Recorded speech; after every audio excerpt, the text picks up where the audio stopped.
बोध कथा। प्राचीन काल में एक बालक था।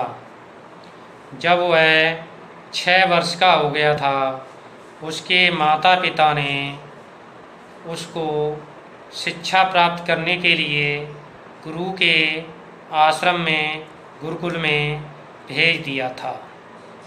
वह पढ़ते पढ़ते 14 वर्ष का हो गया था।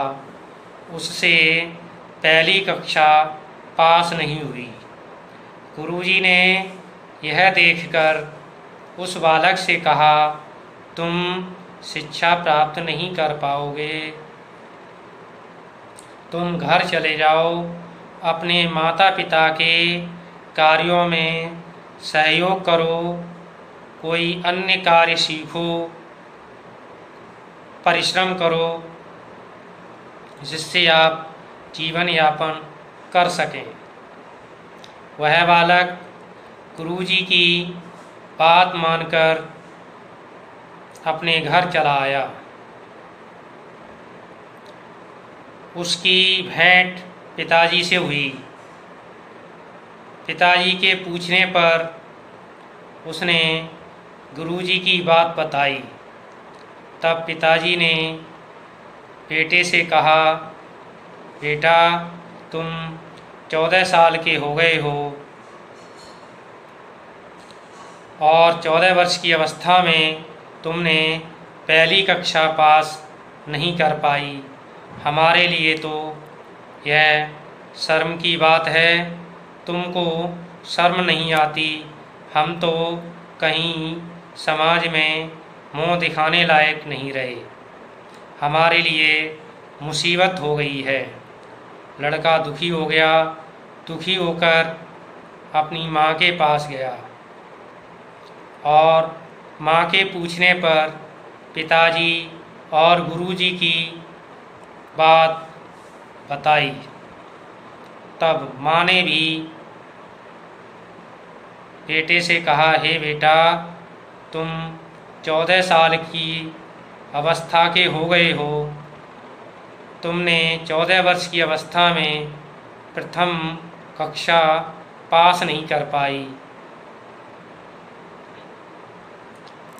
हमें इसके लिए क्या क्या सुनना पड़ता है।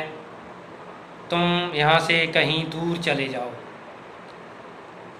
वह बालक दुखी होकर घर से निकल गया।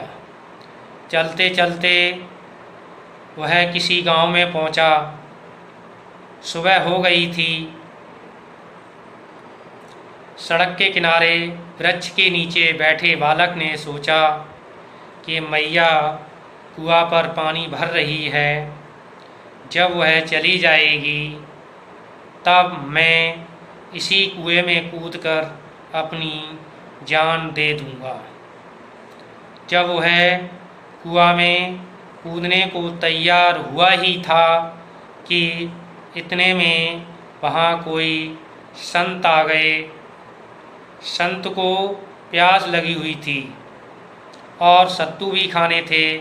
संत कुआं से पानी खींचने लगे। लड़के ने संत को कुआं से पानी खींचते हुए ध्यान से देखा। कुआं की जगत पर कोमल रस्सी से पत्थरों पर बार बार खींचने से निशान बन गए हैं। वह बालक उन निशानों के बारे में सोचने लगा और तब संत ने बालक से चिंता का कारण पूछा। तो बालक ने अपने दुख का कारण बताया। संत ने बालक से कहा, कुएं की जगत दिखाई और कहा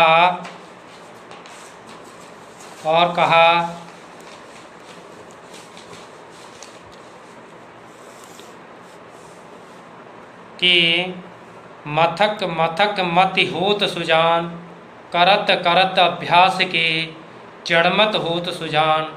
रसरी यावत जात रे, सिल पर होत निशान। इसका आशय यह है कि जिस प्रकार दही को बार बार मथने से मट्ठा बन जाता है, उसी प्रकार मूर्ख व्यक्ति की बुद्धि को बार बार ध्यान करने से, चलाने से वह चलायमान हो जाती है, वह बुद्धिमान हो जाता है। अभ्यास, बार बार अभ्यास करने से मूर्ख व्यक्ति विद्वान हो जाता है। जिस प्रकार कोमल रस्सी पत्थर पर बार बार आने जाने से निशान बना देती है। इसके बाद संत ने ओम नमः शिवाय का मंत्र जाप करने को दिया और बोले कि जप का ध्यान जैसे जैसे बढ़ेगा, शिव जी ध्यान में आएंगे, डमरू बजाएंगे, नृत्य करेंगे, तेरी बुद्धि के द्वार खुल जाएंगे, तेरे अंदर ऐसी विद्या प्रकट हो जाएगी कि तू प्रसिद्ध हो जाएगा। इतना कहकर संत अंतर ध्यान हो गए। बालक ओम नमः शिवाय का जाप करने लगा। इस मंत्र से शिव जी प्रसन्न हो गए। शिव जी समाधि से उठे और देखा कि कोई मेरा भक्त गहराई से ध्यान कर रहा है। वह शिव जी बालक के सामने साक्षात प्रकट हो गए और बालक के मंत्र जाप से प्रसन्न होकर बालक से वरदान मांगने के लिए कहा, हे वत्स, तुम कुछ वरदान मांगो, मैं तुम्हारी तपस्या से प्रसन्न हो गया हूँ। बालक ने कहा कि आप सर्वज्ञ हैं, मैं इस मंत्र का जाप क्यों कर रहा हूँ, मेरी स्थिति आपसे छिपी हुई नहीं है। आप अपनी इच्छा से जो वरदान देना चाहते हैं वो दे दीजिए। शिव जी ने कहा, मैं अपनी इच्छा से तुम्हें वरदान दूंगा, लेकिन तुमको ध्यान से सुनना होगा और उसे लिपिबंद करना होगा। बालक ने कहा, ठीक है। बालक फिर से ओम नमः शिवाय का जाप करने लगा। शिव जी बालक के सामने डमरू बजाने लगे और नृत्य करने लगे। बालक ने नृत्य करते हुए डमरू की आवाज़ को ध्यान से सुना। शिवजी ने नृत्य करते हुए डमरू 14 बार बजाया था। बालक ने डमरू का नाद ध्यान से सुना। नटराज के नव पंचम नाद से 14 संस्कृत सूत्रों की रचना की, जो इस प्रकार हैं। अ ई ऊण री लिर्क ऐ ऊण ऐ ऊच है वरट लण यम गण म झवय घड़धस जब गड़धस खप चठत चटत व कपय शशर हल। नटराज के नव पंचम नाद से लड़के में ऐसा परिवर्तन आया कि वह संस्कृत का प्रकांड विद्वान हो गया और उसने संस्कृत का व्याकरण लिखा। यह बालक आचार्य पाणिनि के नाम से विख्यात हुआ और इसका व्याकरण अष्टाध्यायी के नाम से प्रसिद्ध हुआ, जो आज भी प्रचलित है।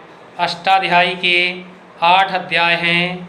प्रत्येक अध्याय में 4 पाद हैं। प्रत्येक पाद में 38 से 270 तक सूत्र हैं।